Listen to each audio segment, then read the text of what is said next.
नमस्कार, मैं हूं निश्चित दुबे। आप देख रहे हैं कैपिटल टीवी। तो कल रात से ईरान जल रहा है, धू धू करके जल रहा है। और सिर्फ ईरान नहीं जल रहा है, जल रही है तो उसकी अस्मिता, उसकी आबरू और इस चिंगारी पर हाथ सेक रहा है दूर बैठा कोई देश जो खुद को सबका बादशाह समझता है। आज ईरान में महंगाई है और असामाजिक असमानता के खिलाफ शुरू हुए प्रदर्शन अब पूरे देश में फैल चुका है और सत्ता विरोधी आंदोलन का रूप ले चुका है। यह पिछले 3 वर्षों का सबसे बड़ा विरोध माना जा रहा है और देश के हर प्रांत में इसका असर दिखाई दे रहा है। विरोध प्रदर्शन तेजी से बढ़ रहे हैं और हिंसा के कारण अब तक तकरीबन कम से कम 42 लोग अपनी जान गंवा चुके हैं, जबकि 2200 से ज्यादा लोगों को हिरासत में लिया गया है। जनता सड़कों पर, सत्ता कटघरे में। ईरान के सर्वोच्च नेता अयातुल्लाह अली खमेनी ने हाल ही में अपने पहले संबोधन में इन प्रदर्शनों पर कड़ा रुख अपनाया। उन्होंने प्रदर्शनकारियों को अराजक तत्व और तोड़फोड़ करने वाले करार दिया है और साथ ही साथ चेतावनी भी दे दी कि वह इनकी धमकियों के आगे नहीं झुकेंगे। सबसे अहम बात यह रही कि खामनेई ने इन प्रदर्शनों के पीछे अमेरिकी हस्तक्षेप और खासकर अमेरिकी राष्ट्रपति डोनाल्ड ट्रंप को जिम्मेदार ठहराया है। उनका कहना था कि ट्रंप के हाथ हजारों ईरानियों के खून से सने हैं और जिस तरह 1989 की क्रांति में शाही शासन को उखाड़ फेंका गया था, वैसे ही अहंकारी अमेरिकी नेता का भी अंत होगा। क्रांति की चेतावनी इतिहास दोहराएगी। लेकिन सवाल उठता है कि जब ये आंदोलन पूरी तरह ईरान की आंतरिक समस्याओं से जुड़ा है, तो अमेरिका इसमें इतनी दिलचस्पी क्यों ले रहा है, क्यों दिखा रहा है इंटरेस्ट? अमेरिका का पहला और सबसे बड़ा मकसद ईरान की मौजूदा सरकार को कमजोर करना, बिना सीधे युद्ध के आंतरिक दबाव के जरिए सत्ता पर चोट करना, और यही वाशिंगटन की रणनीति रही है।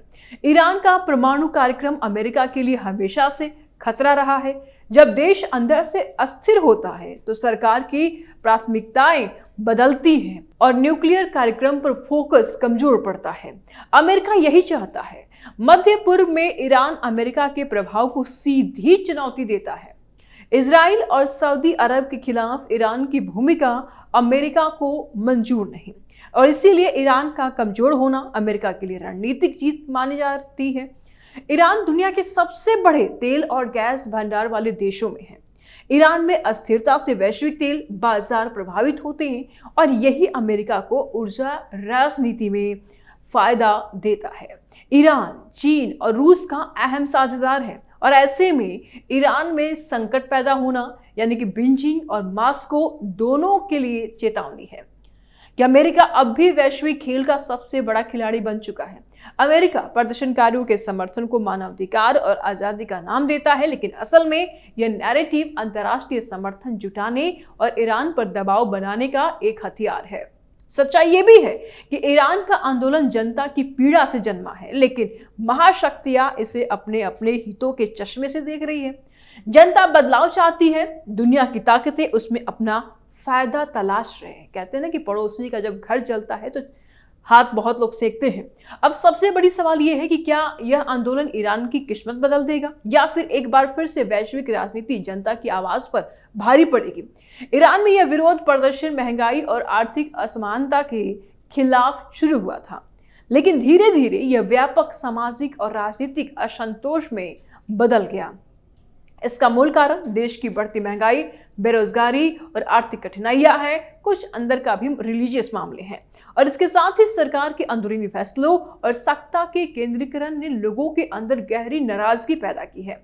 लोग अब केवल रोजमर्रा की समस्याओं के खिलाफ नहीं बल्कि पूरे सिस्टम के खिलाफ आवाज उठा रहे हैं। बिना गोली सत्ता पर वार। खामेनेई ने प्रदर्शनकारियों पर यह भी आरोप लगाया है कि वे बाहरी ताकतों के एजेंट बन करके अपने ही देश को नुकसान पहुंचा रहे हैं।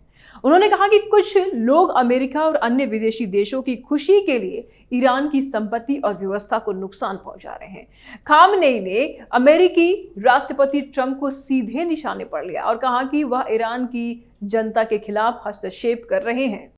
परमाणु डर और अमेरिकी साजिश। अमेरिकी राष्ट्रपति डोनाल्ड ट्रंप ने भी अपने सोशल मीडिया पोस्ट के माध्यम से ईरानी प्रदर्शनकारियों के पक्ष में रुख अपनाया और चेतावनी दी कि अगर ईरान सरकार प्रदर्शनकारियों को दबाने के लिए हिंसा का सहारा लेती है तो अमेरिका उससे बहुत कड़ी सजा देगा। ट्रंप ने प्रदर्शनकारियों के अधिकार और आजादी की मांग का समर्थन किया, लेकिन निर्वासित शाह के बेटे रजा पहलवी के समर्थन पर कोई स्पष्ट निर्णय नहीं लिया है।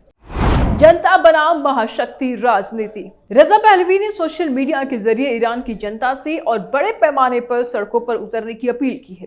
उन्होंने कहा कि पूरी दुनिया की निगाहें ईरान की जनता पर टिकी है और इसका संकेत ये है कि देश के भीतर विरोध प्रदर्शन अब केवल स्थानीय स्तर पर नहीं है बल्कि अंतर्राष्ट्रीय ध्यान का भी केंद्र बन चुका है। इंटरनेट बंद, गुस्सा चालू। ईरान सरकार ने इंटरनेट पर बैन लगा दी है ताकि प्रदर्शनकारियों का बाहरी दुनिया से संपर्क टूट जाए और इसके बावजूद लोग सड़कों पर उतर रहे हैं और अपने अधिकारों और मांगों के लिए आवाज उठा रहे हैं। सरकारी टीवी पर जलती हुई बसों, कारों और इमारतों की तस्वीरें दिखाई जा रही है जो आंदोलन की हिंसक रूपरेखा को दर्शाती है। इतिहास का बोझ, वर्तमान का विस्फोट। इतिहास की दृष्टि से देखें तो ईरान में यह आंदोलन सिर्फ आर्थिक कारणों तक सीमित नहीं है। 1989 की क्रांति ने देश में सत्ता और विदेशी हस्तक्षेप के प्रति गहरी संवेदनशीलता पैदा की थी। विदेशी हस्तक्षेप के प्रति ईरान का रुख हमेशा से नकारात्मक रहा है और यही कारण है कि खामनेई ने अमेरिका को दोषी ठहराया है। उनका कहना है कि अमेरिका हमेशा से ईरान के मामलों में दखल देता आया है, चाहे वो तेल है, गैस है या फिर अन्य संसाधन। उस पर नियंत्रण का मामला हो या मध्य पूर्वीय राजनीतिक संतुलन बनाए रखने का भी प्रयास हो। दुनिया देख रही है, दाव समझ रही है। वैश्विक दृष्टिकोण से देखें तो ईरान के प्रदर्शन का असर एशिया और पूरी दुनिया पर पड़ रहा है। नाटो और ब्रिक्स जैसे संगठन सीधे तौर पर इसमें शामिल नहीं है, लेकिन इस स्थिति का अध्ययन और इसके रणनीतिक संकेत उनके लिए महत्वपूर्ण है।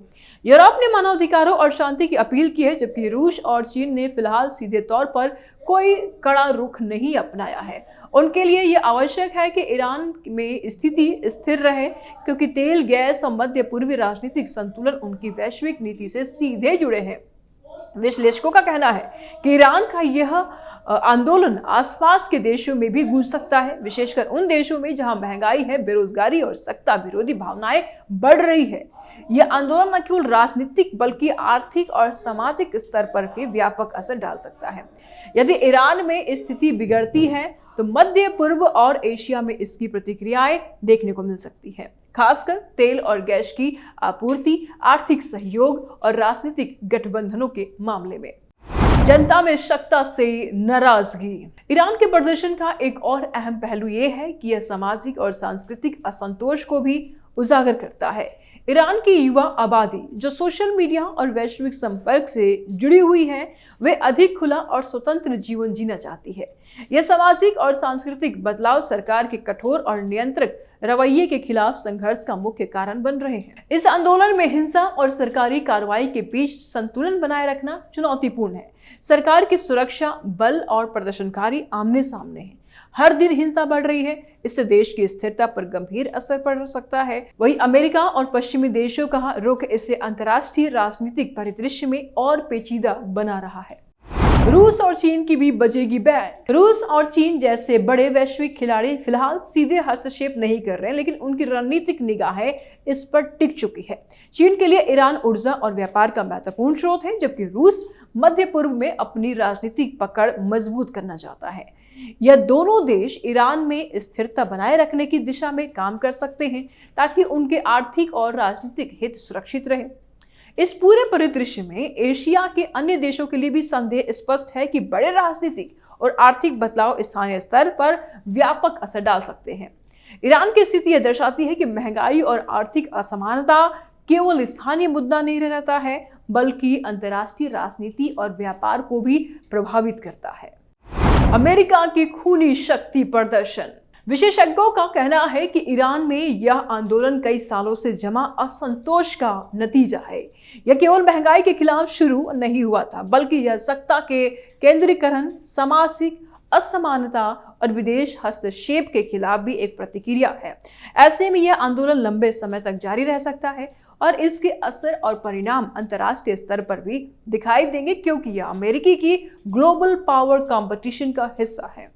अमेरिका का लक्ष्य केवल ईरानी जनता का समर्थन नहीं बल्कि ईरान की सत्ता को कमजोर करना है, परमाणु कार्यक्रम पर लगाम लगाना है, मध्य पूर्व में अपना दबदबा बनाए रखना है, तेल गैस और वैश्विक राजनीति में रणनीतिक लाभ लेना है, चीन रूस के प्रभाव को संतुलित करना है। तो कैपिटल टीवी के स्पेशल स्टोरी में फिलहाल के लिए इतना ही। अपनी राय जरूर दें, आपकी राय हमारे लिए बेहद महत्वपूर्ण है। जल्द मिलते हैं नए अपडेट के साथ, दीजिए इजाजत, नमस्कार।